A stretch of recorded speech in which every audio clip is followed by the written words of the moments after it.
Hey guys, tonight we are going to audit a ledger written in blood to figure out exactly how a high school dropout built an organization that rivaled U.S. Steel in efficiency and dwarfed it in violence. Did you know that by the late 1920s, the operational overhead of a standard New York crime family was so poorly managed that they were losing more money to internal feuds than they were making from bootlegging? What kind of cold, calculating mind looks at a chaotic slaughterhouse and sees a clean corporate flowchart? And how exactly do you convince a room full of sociopaths, who usually communicate via shotgun blasts, to start respecting a board of directors? It's a story about the most aggressive corporate restructuring in history. Only here, the severance package is a .38 caliber bullet to the back of the head. You probably won't survive this orientation session, but hey, the benefits are to die for. So, before you get comfortable, take a moment to like the video and subscribe, but only if you genuinely enjoy what I do here. Go ahead and drop your location and local time in the comments. I love seeing where you guys are drifting in from while the rest of the world sleeps. Now, dim the lights, maybe turn on a fan for that soft background hum, and let's ease into tonight's journey together. But here's where things get strange, right off the bat, as you step out of the time machine and onto the cobblestones of the Lower East Side. You wrap your coat tighter around yourself because the air here smells like roasted chestnuts, horse manure, and imminent danger. You are standing in the middle of the old world, but you're on American soil. It's the late 1920s, and the streets are controlled by men known as Mustache Petes. These are the old guard, the dons who came over from Sicily with a suitcase full of olive oil and a head full of medieval rules. You watch them from a corner cafe, sipping an espresso that's bitter enough to wake the dead. These old bosses, men like Joe the Boss Masseria and Salvatore Maranzano, are running their empires like feudal lords. They demand you kiss their rings. They demand tribute. And most annoyingly, they demand that you only do business with other Italians. If you're a Sicilian mobster, you don't work with the Irish, and you certainly don't work with the Jewish gangs. It's considered dirty. It's a matter of honor. But as you watch a chaotic shootout erupt across the street over a stolen truck of prosciutto, you realize something crucial. Honor is incredibly expensive. It's inefficient. It's messy. It's bad for the bottom line. Enter Salvatore Lucania, a young man with drooping eyelids and a scar on his face, who the streets are starting to call Charles. Later, the world will know him as Lucky Luciano. You spot him leaning against a brick wall, watching the same chaos you are. But he's not scared. He looks bored. He's wearing a suit that costs more than your car, cut perfectly to hide the pistol at his waist. While the old bosses are obsessed with being treated like kings, Luciano is obsessed with something far more modern, becoming a CEO. He looks at the Mustache Petes and sees dinosaurs waiting for a meteor. He realizes that while they are busy killing each other over neighborhood disrespect, millions of dollars are being left on the table. You can practically hear the gears turning in his head. Why limit your market to just Italians? That's like opening a bakery but refusing to sell bread to anyone who isn't your cousin. It's bad economics. This is where the narrative shifts from a gangster movie to a business seminar. Luciano starts making friends in low places, but they are the right kind of friends. He links up with a brilliant, vertically challenged Jewish kid named Meyer Lansky. Now, in the eyes of the old guard, this is heresy. But Lansky is a genius with numbers. He understands that organized crime is, at its heart, just a supply and demand problem that the government has made illegal. Together, they are the start of a new breed. They are the young Turks. They don't care about the soil of Sicily. They care about the green of the American dollar. Historians still argue whether Luciano's vision for a multi-ethnic crime syndicate was born out of genuine progressive thinking or just pure, unadulterated greed. But honestly, does the motivation matter when the profits are this high? You watch as Luciano and Lansky sit in the back of speakeasies, not plotting revenge, but plotting logistics. They are discussing trucking routes, bribery schedules, and distribution networks. It's almost boring in a fascinating way. They are turning crime into a utility, like electricity or water. But the old guard won't let go easily. You can feel the tension rising in the city like humidity before a storm. Joe Masseria, Luciano's current boss, is a gluttonous brute who eats spaghetti with the same ferocity he orders hits. He treats Luciano like a lackey, unaware that he's grooming the man who will eventually bury him. Masseria is currently locked in a bloody war with his rival, Maranzano. This is the Castellamarese War, a conflict so violent and pointless it makes a bar brawl look like a chess match. And you are right there in the middle of it. You see bodies piling up in the streets, young men dying because two old men can't agree on who is the boss of bosses. Luciano is forced to pick a side, but secretly, he chooses his own side. He realizes that as long as these two emperors are fighting, no one is making any real money. The police heat is too high. The civilians are too scared to gamble. The liquor shipments are getting hijacked. It's a logistical nightmare. Then, something happens that cements Luciano's legend and gives him his nickname. It's a moment of violence so specific, it changes his DNA. In October 1929, before the war truly climaxes, Luciano is snatched off the street. You watch from the shadows as he's thrown into a limousine at gunpoint. This is a one-way ride. Usually, the passenger doesn't come back. They take him to a warehouse, hang him by his thumbs, beat him until he's unrecognizable, and slash his throat. They leave him for dead on a beach in Staten Island. But here's the quirky tidbit that reality throws at us. He doesn't die. He wakes up, battered, bleeding, with a new scar that pulls his right eye down into that signature sleepy droop. He crawls to a police officer. He survives. Hence, lucky. When he returns to the streets, the atmosphere changes. He's no longer just a smart kid. He's a revenant. He's walked through the valley of the shadow of death and came back with a plan to franchise it. The beating seems to have beaten the last bit of old-world sentimentality out of him. He realizes that waiting for the old bosses to die of natural causes is taking too long. If he wants to build his empire, his $500 million machine, he has to clear the construction site first. You walk beside him now, and you can feel the cold radiating off him. He's done being a soldier. He's done with the vendettas. He looks at Masseria, his boss, and Maranzano, his enemy, and he doesn't see leaders. He sees liabilities. Obsolete machinery that needs to be scrapped. The young wolf is hungry, and the pack is too old to hunt. The plan he hatches isn't a crime of passion. It's a hostile takeover. It involves betrayal on a Shakespearean level, but without the soliloquies. He plans to use the trust Masseria has in him to lure the old man into a trap, ending the war not by winning it, but by removing the players entirely. It's a chilling realization for you as an observer. To modernize the Mafia, Luciano has to commit the ultimate sin of the Mafia. He has to kill his father. As the sun sets over the Hudson River, painting the dirty water in hues of purple and gold, you see Luciano checking his watch. It's a nice watch, expensive. Paid for by the future, not the past. He signals to his team, killers who look more like accountants than hitmen. The era of the mustache Pete's is about to end, not with a whimper, but with the sound of silverware clinking on a plate, moments before the gunfire starts. But here's where things get strange, because the assassination of a mafia boss isn't usually a lunch date.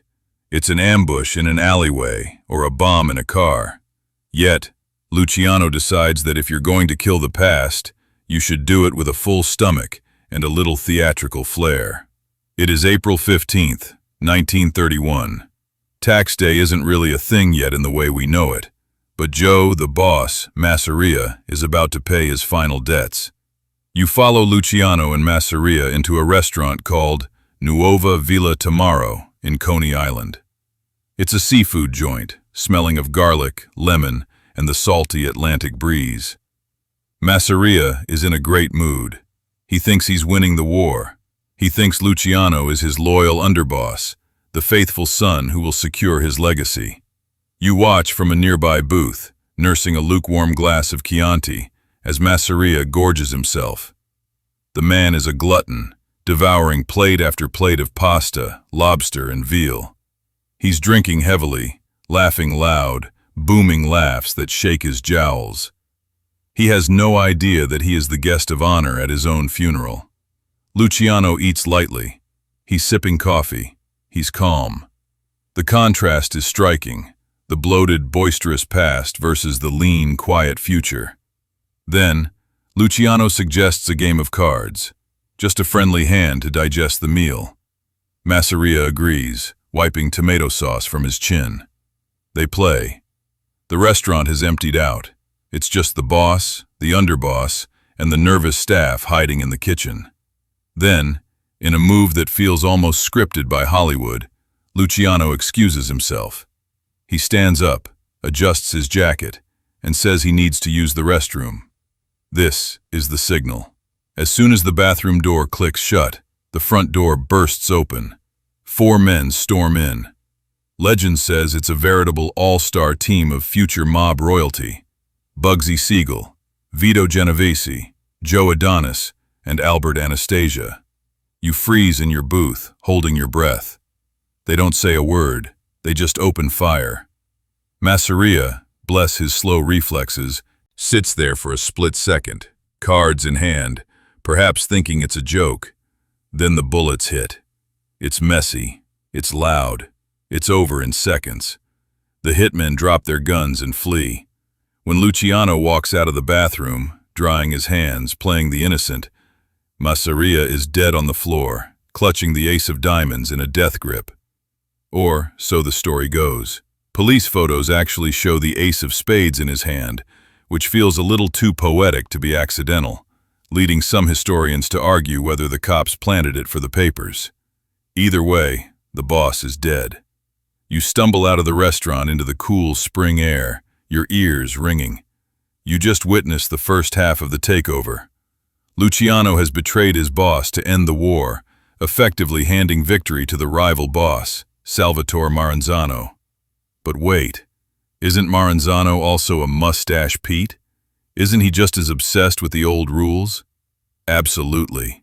And this is the genius of the double cross. Luciano didn't kill Masseria to serve Maranzano.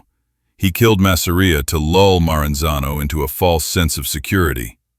Maranzano, now the victor, declares himself capo di tutti capi, boss of all bosses.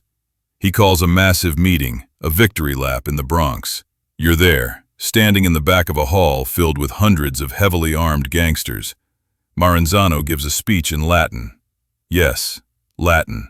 He talks about Julius Caesar. He talks about the Roman Empire. He divides the New York mob into the famous 5 families structure that still exists today. It seems smart. It seems organized. But then he starts demanding tribute. He wants a cut of everyone's action. He starts making lists of people he doesn't trust.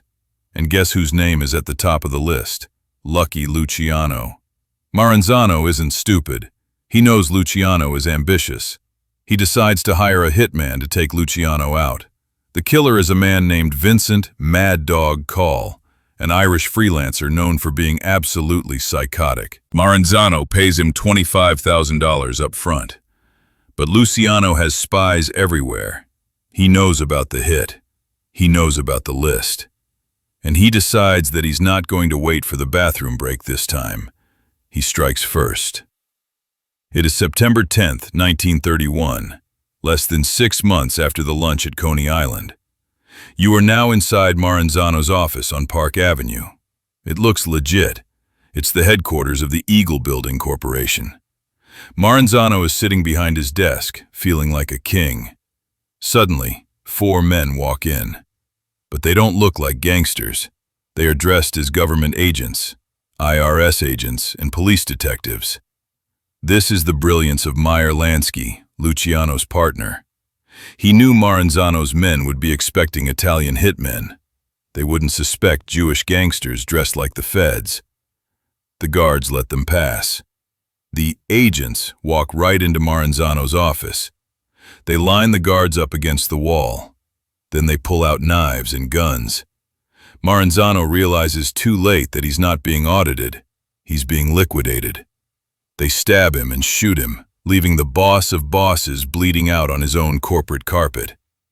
You watch as they flee down the stairs, passing Mad Dog Call on his way up to the office to discuss the hit on Luciano. Call sees the fleeing men, hears the commotion, and decides to just turn around and leave. He keeps the $25,000 advance. Honestly, good for him. With Maranzano dead, the old world is officially gone. In the span of 6 months, Luciano has orchestrated the deaths of the 2 most powerful mafia bosses in America. He has decapitated the leadership of the underworld. The streets are holding their breath. Everyone expects Luciano to step up to the podium, put on the crown, and declare himself the new boss of bosses. That's how it works, right? You kill the king, you become the king. But you watch Luciano in the days following the hit. He doesn't buy a golden throne. He doesn't give speeches in Latin. He does something that confuses everyone. He abolishes the position of capo di tutti capi. He says, no more bosses of bosses. Why? Because wearing a crown just makes your head a better target. He realizes that a dictatorship creates resentment, and resentment creates rebels. He wants stability. He wants a board of directors. This is the moment the Night of the Sicilian Vespers is rumored to have happened, a legendary nationwide purge where Luciano supposedly ordered the deaths of dozens of old-school mobsters across the country on a single night to consolidate power. It sounds incredible. It's the climax of The Godfather. But here is the reality check. Most historians agree this mass purge never actually happened. It's a myth. There were a few targeted hits, sure, but no nationwide slaughter. Luciano didn't need to kill everyone. He just needed to kill the leaders and show everyone else a better way to make money. You stand there in the aftermath, the smell of gunpowder fading into the smell of money. The path is clear. The dinosaurs are extinct.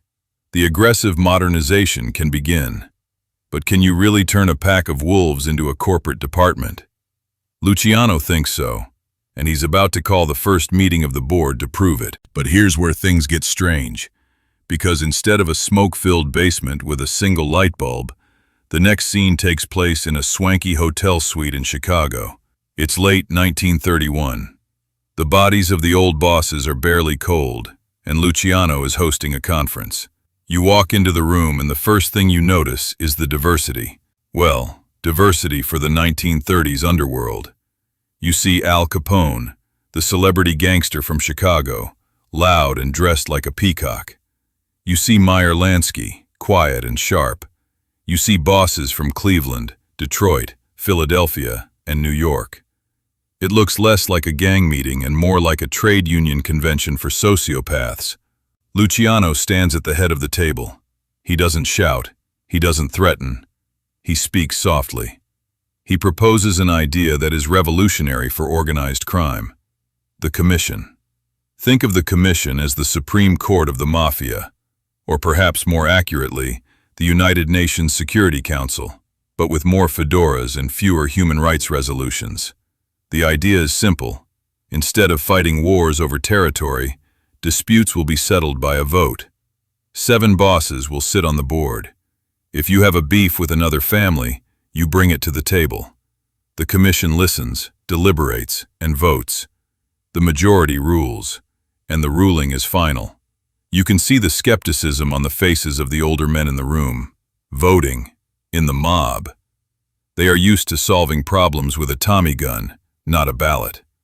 But Luciano, ever the pragmatist, lays out the numbers.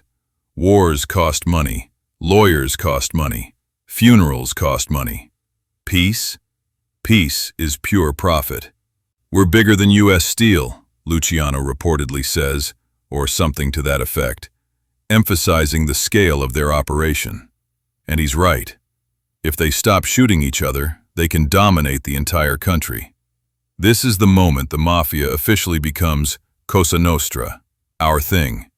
It transforms from a loose collection of gangs into a national syndicate. But there's a catch.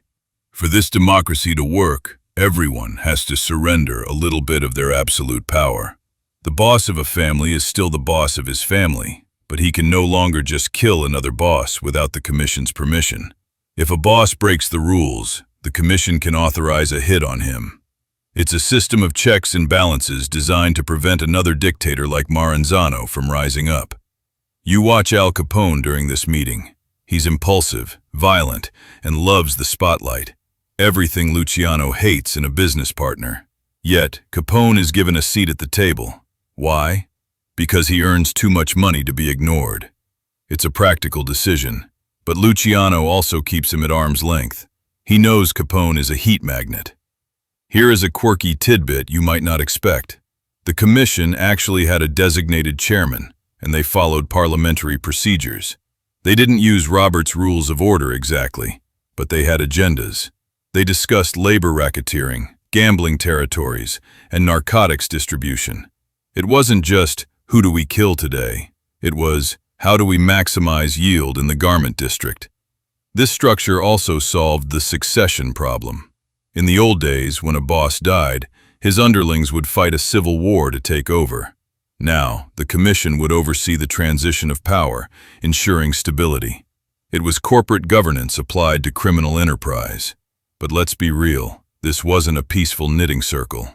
The penalty for violating the commission's trust was death, and the enforcement arm of this new government was a group of killers so feared they didn't even have an official name at first. The press would later dub them Murder, Inc. You take a side trip to a 24-hour candy store in Brooklyn called Midnight Roses. This is the headquarters of Murder, Inc. It's run by Louis Lepke Buchalter and Albert Anastasia. You see young men hanging around the pinball machines, drinking egg creams. They look like harmless street toughs. But these are the salaried employees of the Commission's HR department, where HR stands for human removal. If the Commission voted that someone had to go, the order came down to Midnight Roses. A contract was issued. A hitman was assigned. He didn't know the victim, and the victim didn't know him. It was impersonal. It was professional. It was untraceable. This system insulated the top bosses from the actual crimes. Luciano could sit in his suite at the Waldorf Astoria, living like a legitimate businessman, while a kid from Brooklyn he'd never met put an ice pick in a snitch's ear 3 states away. The buffer was perfected. However, historians still argue about just how democratic the commission really was.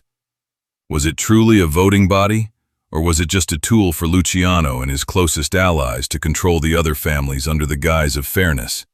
You look at the makeup of the board. Luciano controlled the biggest family. His allies controlled the others. The votes often seemed to go exactly the way Lucky wanted them to. It's likely that the democracy was rigged from the start, a shadow puppet show to keep the other bosses feeling involved while Luciano pulled the strings. As the meeting in Chicago wraps up, you see the bosses shaking hands. The pact is sealed. They have created a cartel that will control American vice for the next 50 years. They have divided the country into territories. They have set the rules. But what happens when professional murderers decide to start taking meeting minutes? Well, eventually the government starts reading them. But for now, in the early 1930s, the feds are woefully behind. The FBI under J. Edgar Hoover is still obsessed with chasing bank robbers like John Dillinger. They deny the existence of a national crime syndicate. They think the Mafia is a myth. Luciano is counting on this ignorance. He knows that as long as they stay relatively quiet, no high-profile massacres, no killing civilians, the government will look the other way. He is building a gray empire, one that exists in the shadows of the legitimate economy. You leave the hotel suite and step back into the bustling Chicago night. The wind is howling off the lake, but inside the syndicate, everything is calm. The board has spoken. The structure is set. Now, they just need to fill the org chart. And that requires a level of discipline that most criminals simply don't have. Luciano, however, isn't most criminals. He's about to teach these guys that the most dangerous weapon isn't a gun. It's a flowchart. But here's where things get strange. Because if you strip away the fedoras and the Sicilian dialects, the organizational chart of a crime family looks suspiciously like the organizational chart of General Motors. Did they really steal their famous hierarchy from the Roman legions, or were they just copying the industrial titans they saw building skyscrapers in Midtown? You are looking at a structure that is ancient and hyper-modern at the same time, a hybrid of a Centurion Guard and a Ford assembly line. You are now sitting in a back room in Little Italy, staring at a piece of paper that could get you killed just for holding it. It's the breakdown of the family. Luciano realizes that the commission is the federal government, but the family is the state. And for the state to function, every single person needs to know exactly who they report to, and, more importantly, who they don't report to. At the top, you have the boss, the capo familia. In Luciano's model, the boss is the CEO. He makes the policy, he sets the tone.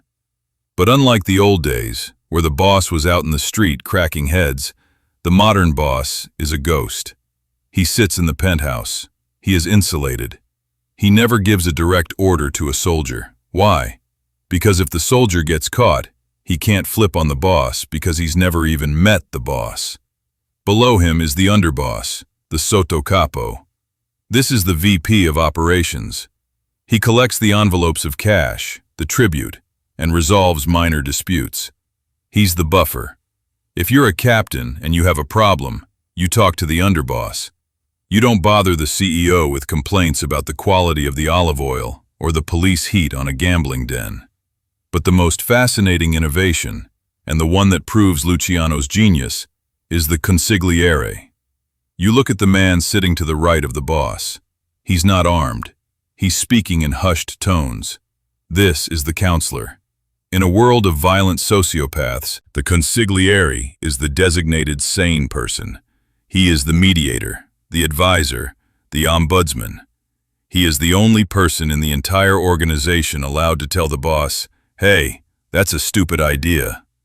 Historians still argue whether the consigliere role was a direct import from Sicilian village elders who settled disputes, or a purely American invention designed to mimic a corporation's general counsel. Either way, it changed the game. It allowed for diplomacy before violence. It saved lives, and more importantly, it saved money. Frank Costello, Luciano's closest friend, becomes the ultimate consigliere, a man who would rather bribe a judge than shoot him, largely because it's quieter and the judge stays bought longer than he stays dead. Below the administration, you have the capo regimes, or capos. These are the middle managers, the captains. Each capo runs a crew of soldiers. This is where the cell structure comes into play. A soldier in Crew A doesn't know what the soldiers in Crew B are doing. If Crew A gets busted, they can't rat out Crew B because they genuinely don't know anything. It's compartmentalization that would make the CIA jealous. And then, at the bottom of the MAID hierarchy, you have the soldiers. These are the tenured employees, the made men. Let's pause for a second and talk about what it actually means to be made, because the ritual itself is a bizarre mix of Catholic mysticism and blood oath that feels wildly out of place in a business strategy. You are standing in a basement in 1930s Brooklyn. The air is thick with cigar smoke and sweat. A young associate is brought in. He's been working for the family for years, hijacking trucks, breaking legs, earning his keep. But tonight, he's getting his button. He stands before the boss. A gun and a knife are on the table. The symbolism is subtle as a sledgehammer. You live by one and die by the other. The boss pricks the trigger finger of the initiate with a needle. He smears the blood on a picture of a saint, usually Saint Francis or the Virgin Mary. He places the picture in the initiate's cupped hands. Then, he lights the picture on fire. You watch the young man's face. He has to juggle the burning image of the saint while repeating the oath. "If I betray this secret, may my soul burn in hell like this saint." He can't drop it. He has to let it burn to ash in his palms. It smells like singing hair and paper. It's painful. It's terrifying. and it binds him to the family forever. Why all the theater? Why not just sign a contract? Because Luciano knows that while these men are criminals, they are also superstitious. A contract can be broken. A blood oath before God is eternal. It's psychological warfare used as a retention strategy. Once you're made, you're untouchable to anyone outside the family. You can't be killed without the commission's permission. You have job security for life, or at least until you catch a bullet. But you are also a slave to the hierarchy. If your capo tells you to stand on a corner for 10 hours in the rain, you stand there. If he tells you to kill your best friend, you pull the trigger. Here is a quirky tidbit. The books, the list of open spots for new members, were actually closed by the commission from 1931 until 1954. For over 20 years, almost no one new was made in New York. Imagine a corporation that imposes a hiring freeze for 2 decades.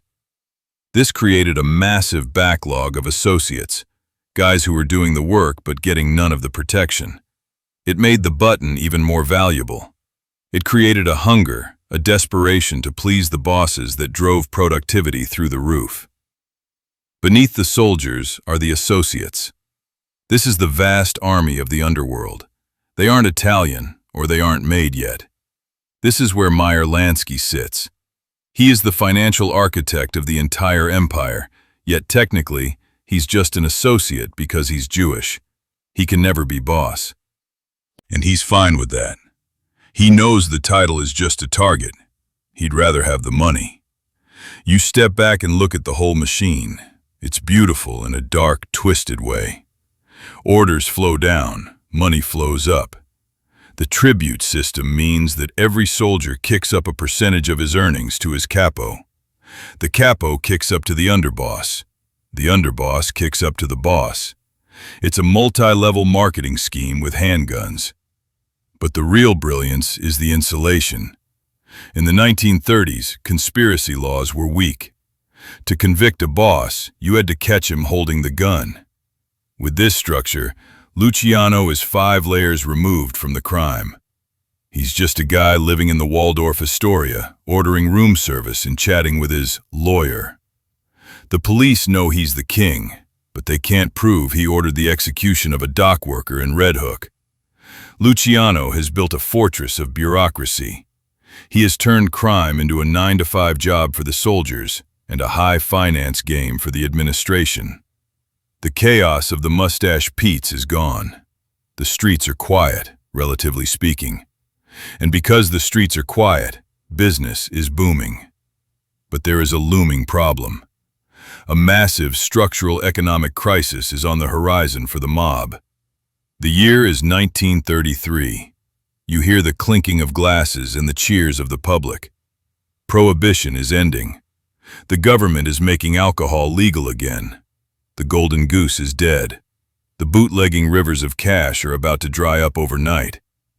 How do you pivot a multi-million-dollar empire when your main product suddenly becomes legal and is sold by legitimate companies like Seagram's? You can't compete with corporate America on price or distribution. You watch Luciano and Lansky at a table, looking at the newspaper headlines announcing the repeal of the 18th Amendment. Most gangsters are panicking. They're worried they'll have to go back to petty theft. But Luciano isn't panicking. He's smiling. Because while everyone else was drunk on bootlegging money, he was already diversifying. He was looking at the vices that the government would never legalize. He's about to teach the underworld the importance of pivoting. If they can't sell booze, they'll sell the things that destroy you even faster. But here's where things get strange. Because for any normal business, the government legalizing your core product is a reason to celebrate. But for the mob, December 5th, 1933, the day Prohibition ends, is technically an apocalypse. You are standing in a speakeasy as the clock strikes the hour. People are cheering, pouring champagne and toasting to freedom. But you look at the guys in the corner, the soldiers with the bulges under their jackets. They look terrified. They know that tomorrow, Joe Public can walk into a liquor store and buy a bottle of gin for a fraction of the price the mob charges. The monopoly is over. The stupid tax is gone. In a single stroke of a pen, the syndicate loses an estimated 70% of its revenue. It's the equivalent of Amazon being told they can no longer sell physical goods. Most of the lower-level gangs collapse. They try to go legitimate, or they go back to robbing banks and get shot. But remember, you're watching Lucky Luciano, a man who treats catastrophe like a market correction. He calls a meeting. The mood is grim. But Luciano and Lansky pull out the new blueprint. They explain that alcohol was just the training wheels. It provided the capital they needed to buy the real infrastructure of America. Now, they are going to pivot to the big three: gambling, labor racketeering, and, the most controversial of all, narcotics. First, let's look at the gambling operations, because this is where the mob decides to become the house. You follow Frank Costello, the prime minister of the underworld, as he floods New York with slot machines. We aren't talking about a few bandits in a basement. We are talking about tens of thousands of machines installed in candy stores, pharmacies, and bars across the city. They are earning millions in nickels and dimes. It's a volume business. But the real money is in the numbers racket, or policy. It's basically a lottery for the poor. People bet a penny or a nickel on a 3-digit number. The odds are terrible, the payouts are rigged, and the mob takes it all. It's recession-proof because when people are broke, they don't stop gambling. They gamble more, hoping for a miracle. Luciano industrializes this. He sets up central counting houses that look like banks, complete with clerks, adding machines, and armed guards. But the true genius, and the part that should terrify you, is the labor racketeering. This is the moment the Mafia stops being a parasite on the outside of society and becomes a virus inside the bloodstream. You walk down to the Fulton Fish Market or the Garment District. You see thousands of workers moving crates, sewing coats, driving trucks. Luciano and his associates realize that they don't need to own the fish or the coats. They just need to own the union. They use muscle to take over the leadership of the local unions. Once they control the union president, they control the strike. Now they go to the legitimate business owners, the construction tycoons, the shipping magnates, and they make an offer. Pay us a consulting fee, and your workers will never strike. Refuse, and your trucks will lose their tires, your factory will catch fire, or your workers will simply walk off the job tomorrow. It is extortion on a macroeconomic scale. It's brilliant. They are taxing the very movement of goods in New York City. Every time a dress is sewn, the mob gets a cut. Every time a crate of bananas is unloaded, the mob gets a cut. They are taxing the economy itself. It's clean money, largely. It's buried in welfare funds and pension fees. However, not all the pivots are this sophisticated. You have to descend into the gutter to see the darker engine of Luciano's profits, the prostitution rings. This is the part of the story that strips away the romantic veneer of the gentleman gangster. Luciano creates a centralized booking office for prostitution. It operates like a temp agency. Girls are rotated from house to house to keep the inventory fresh. They are forced to pay for their own towels, their own doctors, their own room and board. They are indebted servants in a factory of vice. It's cold, industrial, and utterly devoid of humanity.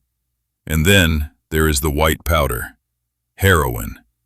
This brings us to a major scholarly debate that still rages today. Did the old-school bosses really ban narcotics? Or was that just a myth popularized by movies like The Godfather? The popular story is that men like Maranzano, and later the Commission, banned drugs because they brought too much heat. It's a dirty business, they said. But financial records and Federal Bureau of Narcotics files suggest otherwise. The truth you see on the street is that while they publicly denounced it to keep the heat off, privately, they were swimming in it. Luciano sees the profit margins on heroin and realizes it puts alcohol to shame. You can smuggle a fortune in a suitcase. He utilizes his connections in Italy to set up a pipeline. The raw opium comes from Turkey to France. is refined in Marseille, the famous French connection, and ships to New York. It's the birth of the modern international drug trade. But this pivot to dirty crimes, prostitution, and drugs comes with a cost. It wakes up a sleeping giant. You see a man stepping onto the stage who looks like a wedding cake groom come to life. He has a mustache, intense eyes, and an ego to match Luciano's. His name is Thomas E. Dewey. He is a special prosecutor, and unlike the corrupt judges Luciano has in his pocket, Dewey wants to be president of the United States. And the quickest way to the White House is to mount the head of the biggest gangster in America on your wall. Dewey starts digging. He doesn't go after the murders, too hard to prove. He doesn't go after the unions, too politically sensitive. He goes after the vice. He targets the prostitution ring. Here's a quirky tidbit. Luciano was actually incredibly careful. He almost never spoke on the phone. He never handled cash directly. But his fatal flaw was his lifestyle. He lived openly at the Waldorf. He wore silk suits. He sat in the front row at fights. He was a celebrity. He was daring Dewey to come at him. You watch the net tightening. Dewey raids the brothels. He arrests the madams and the women. He offers them a deal. Testify against Luciano, and you walk free. Refuse, and you go to prison for decades. These women, who have been exploited and abused by Luciano's system, have zero loyalty to him. They start talking. Luciano is blindsided. He thinks he's untouchable. He thinks the corporate structure protects him. He assumes the consigliere will fix it. But he forgot that a structure built on fear collapses when the fear of the prosecutor becomes greater than the fear of the boss. In 1936, the unthinkable happens. You are in the courtroom as the verdict is read. Luciano is convicted on 62 counts of compulsory prostitution. The sentence is staggering: 30 to 50 years. 30 to 50 years. It's a death sentence. The king is dead. Long live the... Wait, he's not dead. He's just going upstate. And this is where you realize that the corporate blueprint Luciano built is even stronger than he thought. In most organizations, if the CEO goes to prison for 50 years, the stock crashes and the company dissolves. But Luciano's machine is designed to run on autopilot.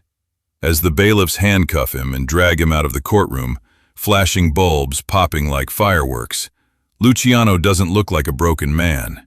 He looks like a man who is about to start working from home. Or in this case, from a cell in Dannemora, popularly known as Siberia.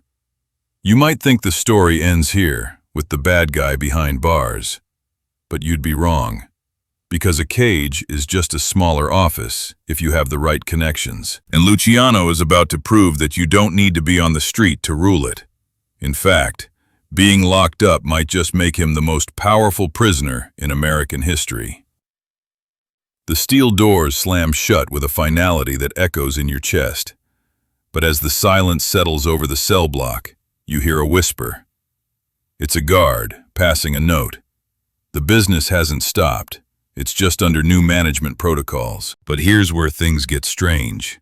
Because you are about to witness the only moment in American history where the United States Navy effectively becomes a subsidiary of the Cosa Nostra. It's 1942, and the handshake you are watching doesn't take place in the Pentagon or a situation room. It happens in the visiting room of Great Meadow Correctional Facility in Comstock, New York. Luciano has been transferred here from the freezing Siberia of Dannemora. Why?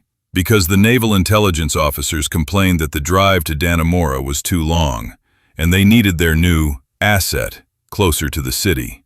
You see Luciano sitting across from Commander Charles Haffenden of the Office of Naval Intelligence.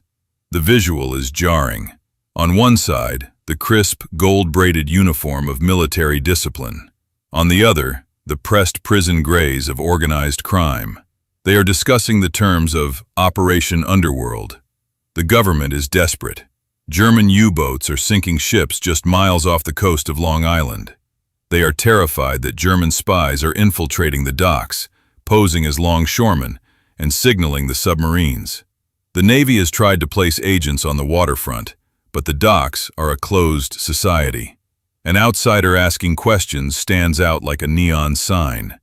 They need someone who is already there, someone who owns the eyes and ears of every stevedore, crane operator, and fishmonger in New York. They need Lucky. Luciano listens, his face unreadable. He knows he has them. He agrees to the deal, but it's a gentleman's agreement. There is no written contract. The terms are simple. Luciano will order the waterfront to lock down. No strikes, no sabotage, and his men will act as a counterintelligence force, reporting any suspicious activity directly to the Navy. In exchange, the government promises consideration regarding his sentence. It's vague, it's risky, but it's the only card Luciano has left to play. You watch as the order goes out. It doesn't go through official channels. It goes through Meyer Lansky, who acts as the liaison. He visits Luciano, gets the instructions, and relays them to the capos. Specifically, he talks to Joseph Sachs Lanza, the boss of the Fulton Fish Market. Suddenly, the atmosphere on the docks changes. You walk through the fish market at 4 a.m. It used to be a place of chaos and silence towards authority. Now, it's the most vigilant neighborhood watch in the world. If a stranger shows up asking about ship schedules, he doesn't just get ignored. He gets grabbed, dragged into a back room, and interrogated by men who don't worry about the Geneva Convention. If he's a spy, he disappears.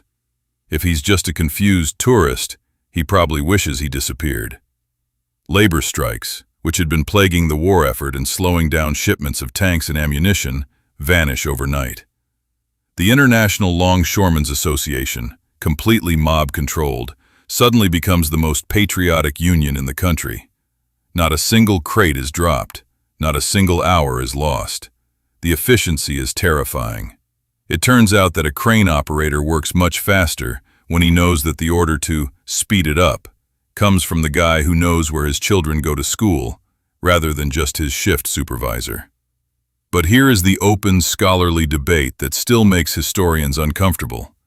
Did the mob actually burn down the SS Normandy to force the government's hand? Remember that massive luxury liner that caught fire and capsized in the harbor just before this deal was struck? Official reports say it was an accident, a spark from a cutting torch hitting a pile of life jackets. But many researchers, and certainly many old wise guys, claim it was a hit. They argue that Luciano ordered the sabotage to show the Navy just how vulnerable they were. It was a protection racket pitch on a global scale. Nice ship you got there. Shame if it caught fire. Oh wait, it just did. Maybe you should hire us to make sure it doesn't happen again. Whether it was arson or incompetence, the result was the same. The Navy panicked, and Luciano got his seat at the table. But the collaboration doesn't stop at the water's edge. As the war shifts to Europe, the Allies are planning Operation Husky, the invasion of Sicily. This is where the story pivots from a crime drama to a spy thriller. The U.S. military has a problem. They don't have good maps of the Sicilian coastline. They don't know the terrain. They don't know which beaches are sandy and which are rocky swamps that will trap their tanks. Mussolini has been in power for years, and he declared war on the Mafia. He crushed the Sicilian clans, sending many of them into hiding or prison. This means the enemy of the American army, Mussolini, is also the enemy of the Mafia. You watch as Luciano provides the Navy with a list of contacts. He reaches out to the old world network he once tried to modernize. He gives the military names of Don Carlo Vizzini and other Sicilian bosses who have been underground. Here is a quirky, almost mythological tidbit. Legend has it that Luciano gave the U.S. military a yellow silk handkerchief. Some say it was a coin or a specific card, bearing his personal symbol. This token was given to an American officer. When the officer landed in Sicily and encountered a local village leader, he would flash the handkerchief. The villager, recognizing the sign of Lucky, would instantly switch from being a hostile local to a helpful guide.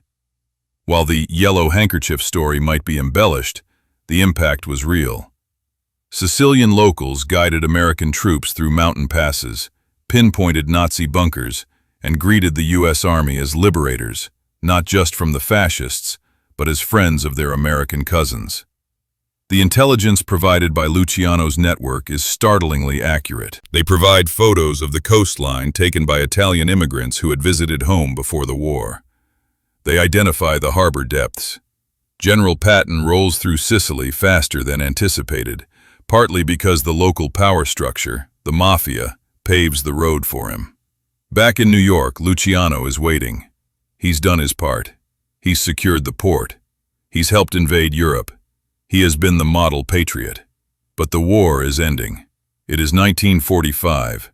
Germany surrenders. Japan surrenders. The confetti falls in Times Square, and Luciano sits in his cell, wondering if the government will honor its word. There is a problem. The man who has to sign his release is none other than Thomas E. Dewey. Yes, the same Thomas E. Dewey who prosecuted him. The same man who built his career on putting Luciano away. Dewey is now the governor of New York. He is preparing for another run at the presidency. Politically, releasing the most notorious gangster in America is suicide. It's a bad look. Governor pardons Kingpin. The headlines write themselves. But a deal is a deal, and the Navy intelligence officers press Dewey. They tell him, in classified briefings, that Luciano's contribution was substantial. They imply that without the mob, the war on the docks, and maybe even in Sicily, would have cost many more American lives. You can feel the tension in the governor's mansion. Dewey is trapped. He hates Luciano, but he also respects the gentleman's agreement of the intelligence community. He looks for a compromise, a way to let Luciano go without actually letting him go. On January 4th, 1946, Dewey announces his decision. He grants Luciano executive clemency, but there is a massive, life-altering catch. Luciano is free, but he is to be deported immediately to Italy. He can never step foot in the United States again. If he returns, the clemency is void, and he goes back to prison for the rest of his life. You stand on the deck of the Laura Keene, a freighter converted for transport, on a freezing February day in 1946. Luciano is walking up the gangplank. He is surrounded by federal agents. He looks back at the skyline of New York City. The city he conquered, the city he organized, the city that made him a millionaire and a legend. He is wearing a heavy coat and a fedora. He looks calm, but his eyes are searching the crowd on the pier. His associates are there to wave goodbye. Anastasia, Costello, Lansky. They are throwing flowers. There is champagne. It looks less like a deportation and more like a royal send-off. But as the ship pulls away, cutting through the gray waters of the harbor, the reality hits. He is being banished. He is being sent back to the old country, the very place he spent his whole life trying to escape. He is the Emperor of America, sent into exile. However, if the government thinks that sending lucky Luciano to Italy will retire him, they are making the same mistake everyone else has made for 20 years. They assume geography limits power. They assume that because he is in Naples, he can't control New York. You watch Luciano lean against the railing, lighting a cigarette as the Statue of Liberty fades into the mist. He isn't thinking about retirement. He's thinking about expansion. He's thinking about how close Italy is to the poppy fields of Turkey. He's thinking that the French connection needs a CEO. The ship disappears over the horizon. The American chapter is closed. But the final act, the sunny, wealthy, and treacherous exile, is just beginning. And the most famous meeting in mob history is about to happen. Not in New York, but in a hotel in Havana. But here's where things get strange, because exile usually means a lonely cottage on a windswept island. But for lucky Luciano, it means renting the entire top floor of the Hotel Nacional in Havana. It is December 1946. Less than a year after being deported to Italy, Luciano has secretly slipped back across the Atlantic. He's in Cuba, just 90 miles from Key West. He can practically smell the money in Florida. You are standing on the terrace of the hotel, overlooking the Caribbean. The breeze is warm, the rum is cold, and the men standing around you are the most dangerous board of directors on the planet. This is the Havana Conference. It is the most significant mob summit since the Chicago meeting in 1931. And the cover story? It's a gala dinner for Frank Sinatra. Yes, old Blue Eyes himself is there. This is your quirky tidbit for the night. Sinatra flew in to perform, bringing with him gold cigarette cases as gifts for the boys.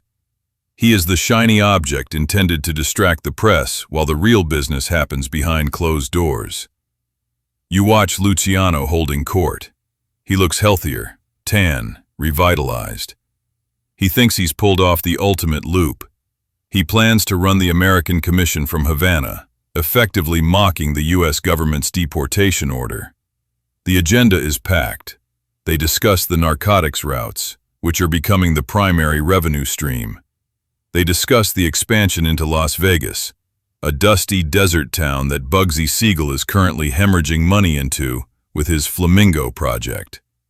You watch as the commission, led by Luciano, ruthlessly debates whether to kill Siegel for going over budget. It's corporate restructuring at its most brutal. The project is good, but the project manager is a liability. Spoiler alert, Siegel doesn't survive the next 6 months. But the real drama is the tension between Luciano and Vito Genovese. You can feel the static in the air. Genovese wants to be the boss of bosses. He whispers that Luciano is a has-been, a king in exile who has lost touch with the streets. Luciano, in a flash of his old violence, reportedly beats Genovese in a private room, breaking 3 of his ribs, reminding him exactly who built this machine. For a moment, it seems like Luciano has regained total control. But the celebration is short-lived. The U.S. government realizes that their deported criminal is sipping mojitos in their backyard. Harry Anslinger, the head of the Federal Bureau of Narcotics, a man who hates Luciano with a religious fervor, goes nuclear. He demands Cuba expel Luciano. The Cuban government, naturally, has been bribed heavily by Luciano and refuses. They say, "He's a tourist. He's spending money. Leave him alone." So, the U.S. plays its ace card. They threaten to embargo all shipments of legitimate medical supplies to Cuba. They hold the country's healthcare system hostage to get one man. It's a stunning display of geopolitical muscle. Cuba folds. In February 1947, barely 2 months after the summit, you watch as Luciano is dragged onto a steamer ship, the SS Bakir, bound for Italy. This time, there is no hope of return. You fast forward through the 1950s. You are walking the streets of Naples. It's a chaotic, vibrant, dirty city. But it's not New York. Luciano is there, living in a penthouse overlooking the Gulf of Naples. He is a celebrity. Tourists come to see him. Journalists come to interview him. He wears impeccable suits, walks his dog, and drinks espresso at his favorite bar. But look closer. You see the sadness in his eyes. He is a CEO without a company. The commission in New York is moving on. Genovese eventually takes power. Carlo Gambino rises. The machine Luciano built is running perfectly, but it doesn't need him anymore. He receives envelopes of cash, his pension, but they get thinner every year. The respect is fading. He is becoming a relic. Historians and criminologists still argue fiercely about this period. Was Luciano actually the mastermind of the international heroin trade during his Naples exile? Or was he just a convenient scapegoat for the FBN? The feds claimed he was the king of the dope ring, orchestrating shipments from Lebanon to Sicily to New York. Luciano claimed he was just a retired old man persecuted by the police. The truth, as usual, is likely in the middle. He probably made introductions, facilitated deals, and took a cut, but the day-to-day operations were long out of his hands. He spends his final years in a bizarre state of surveillance. Police follow him everywhere. If he stops to talk to a street vendor, the vendor is interrogated. He is the loneliest man in Italy. He talks about writing his memoirs, about telling the true story of how he organized the underworld. He wants to set the record straight. He wants to be remembered not as a thug, but as a businessman. It is January 26, 1962. You are at the Capodichino Airport in Naples. Luciano is 64 years old. He is there to meet an American movie producer, Martin Gosch. They are going to make a movie about his life. He is finally going to tell his side of the story. You watch him walking across the terminal. He looks tired. He extends his hand to greet the producer, and then he collapses. It's not a bullet. It's not a bomb. It's his heart. The engine just stops. You watch the chaos as people rush around him. The man who dodged one-way rides, who survived the Castellamarese War, who outsmarted the Mustache Petes, and who negotiated with the U.S. Navy, dies on a cold linoleum floor in an airport, waiting for a flight that isn't coming. The authorities search his pockets. They find a few $100s and a pack of chewing gum.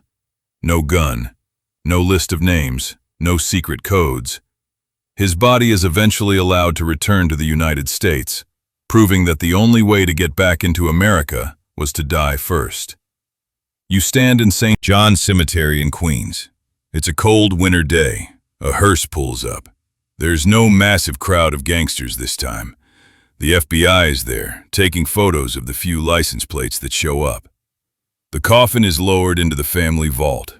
The name on the stone is not Lucky Luciano. It is his birth name, Salvatore Lucania. The earth covers him. The wind blows through the bare trees.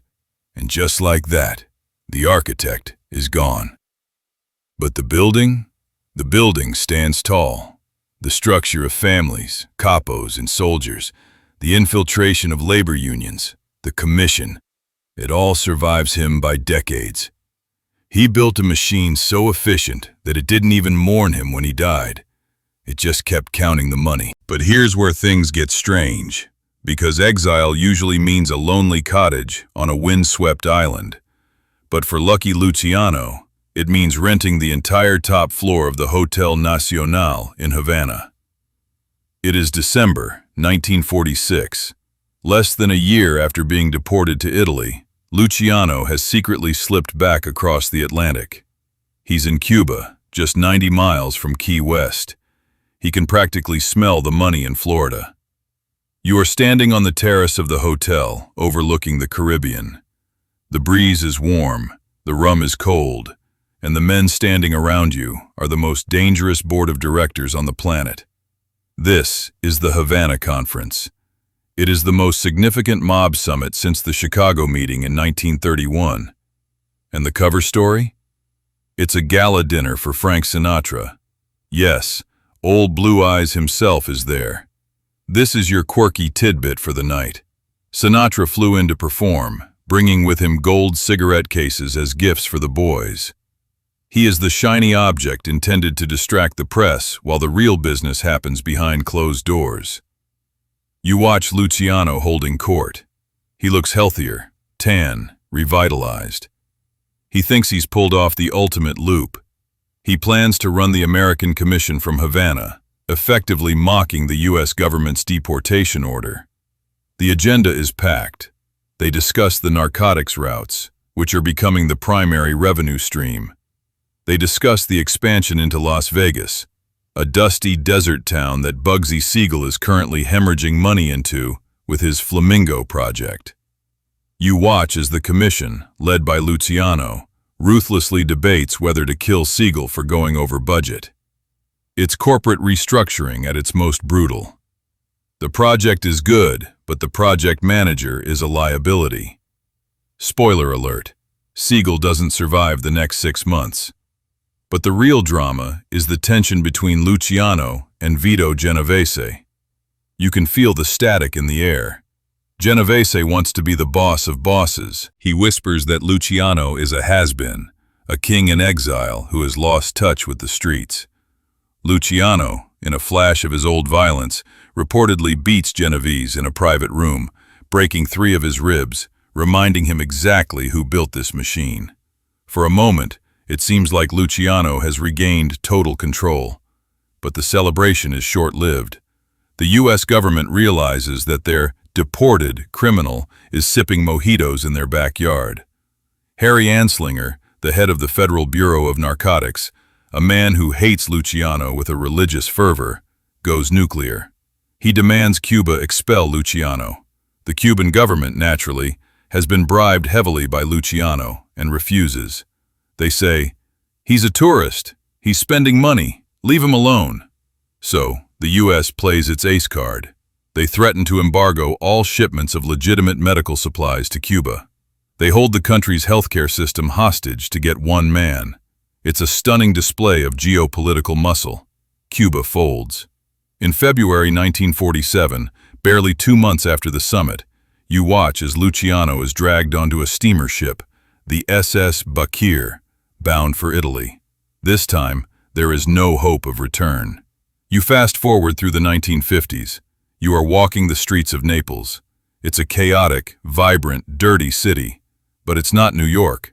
Luciano is there, living in a penthouse overlooking the Gulf of Naples. He is a celebrity. Tourists come to see him. Journalists come to interview him. He wears impeccable suits, walks his dog, and drinks espresso at his favorite bar. But look closer. You see the sadness in his eyes. He is a CEO without a company. The commission in New York is moving on. Genovese eventually takes power. Carlo Gambino rises. The machine Luciano built is running perfectly, but it doesn't need him anymore. He receives envelopes of cash, his pension, but they get thinner every year. The respect is fading. He is becoming a relic. Historians and criminologists still argue fiercely about this period. Was Luciano actually the mastermind of the international heroin trade during his Naples exile? Or was he just a convenient scapegoat for the FBN? The feds claimed he was the king of the dope ring, orchestrating shipments from Lebanon to Sicily to New York. Luciano claimed he was just a retired old man persecuted by the police. The truth, as usual, is likely in the middle. He probably made introductions, facilitated deals, and took a cut, but the day-to-day operations were long out of his hands. He spends his final years in a bizarre state of surveillance. Police follow him everywhere. If he stops to talk to a street vendor, the vendor is interrogated. He is the loneliest man in Italy. He talks about writing his memoirs, about telling the true story of how he organized the underworld. He wants to set the record straight. He wants to be remembered not as a thug, but as a businessman.